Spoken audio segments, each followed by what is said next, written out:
शरद पवार जी से पूछा गया था कि क्या अजीत पवार वापस आएंगे, तो उन्होंने कहा कि पार्टी डिसाइड करेगी। तो क्या उनकी तरफ से क्या आपको लगता है कि वो कोई इनविटेशन नहीं दे रहे हैं लेकिन दरवाजा खुला है? No comments. घरवापसीच्या मुद्द्यावर अजित पवारांचे नो कमेंट्स। अजित पवारांच्या मनात काय याबाबत आता राजकीय वर्तुळात चर्चा। कार्यकर्त्यांची मागणी असेल तर जयला संधी देऊ, बारामती विधानसभेबाबत अजित पवारांचं मोठं विधान। बारामतीतून उमेदवारीचे अजित पवारांनी दिले संकेत। अजित पवारांनी बारामतीमधूनच लढावं, दादांच्या नेतृत्वात राष्ट्रवादी निवडणुका लढणार, संसदीय मंडळात निर्णय घेऊ, सुनील तटकरेंचं विधान। अजित पवार रोहित पवारांच्या विरोधात कर्जत जामखेडमधून लढणार, अजित पवारांवर दिल्लीतून दबाव असल्याचा रोहित पवारांचा आरोप। उद्धव ठाकरे महाविकास आघाडीच्या प्रचाराचे प्रमुख नेते, ठाकरेंच्या नेतृत्वात राज्यात विधानसभेचा होणार प्रचार, लोकशाहीला सूत्रांची माहिती। देशाच्या प्रगतीसाठी वन नेशन वन इलेक्शन हवं, वन नेशन वन इलेक्शनसाठी पुढे या, पंतप्रधान मोदींचं सर्व पक्षांनाच आवाहन। भोऱ्याचं आणखी एक भाषण तुफान व्हायरल, लाडके लेकरू योजना जाहीर करून पगार सुरू करा, कार्तिक वजीरची सरकारकडे मागणी।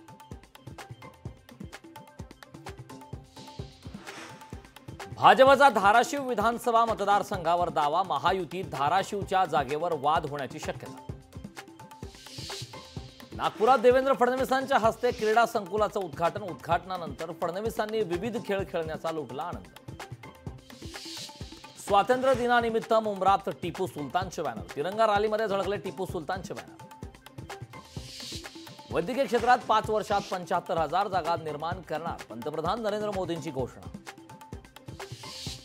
आज महिला स्वावलंबी होत आहेत, ही सामाजिक बदलाची गॅरंटी, 1 कोटी महिला लखपती दिदी झाल्या, पंतप्रधान मोदींचं प्रतिपादन।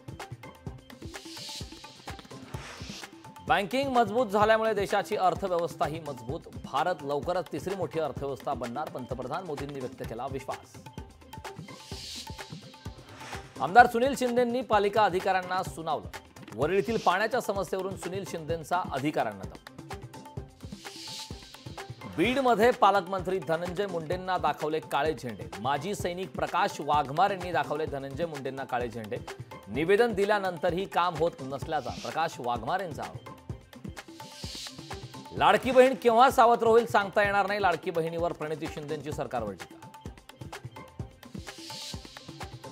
सरकारच्या योजना बघून विरोधकांच्या पोटात गोळा, महायुती उत्तर महाराष्ट्रात सर्वाधिक जागा जिंकणार, आमदार गिरीश महाजन यांना विजयाचा विश्वास। आगामी विधानसभा निवडणूक काँग्रेस पक्षातूनच लढणार, शिवसेनेत पक्षप्रवेश करण्याच्या चर्चावर अंतापूरकरांचं स्पष्टीकरण। महायुतीत कोणतेही मतभेद नाहीत, मंत्रिमंडळ बैठकीत अजित पवार मुख्यमंत्र्यांमध्ये वाद झाल्याच्या चर्चावर स्पष्टीकरण। नवाब मलिक अजित पवारांसोबतच, नवाब मलिकांच्या ट्विटवर राष्ट्रवादी काँग्रेसचं चिन्ह। स्वातंत्र्यदिनी एसबीआयचा कोट्यावधी ग्राहकांना झटका, एसबीआयकडून व्याजदरात 0.10% वाढ, दर वाढवल्याने कोट्यावधी ग्राहकांची मोठी अडचण। लोकशाही मराठी ऐका, पहा, जागरूक रहा।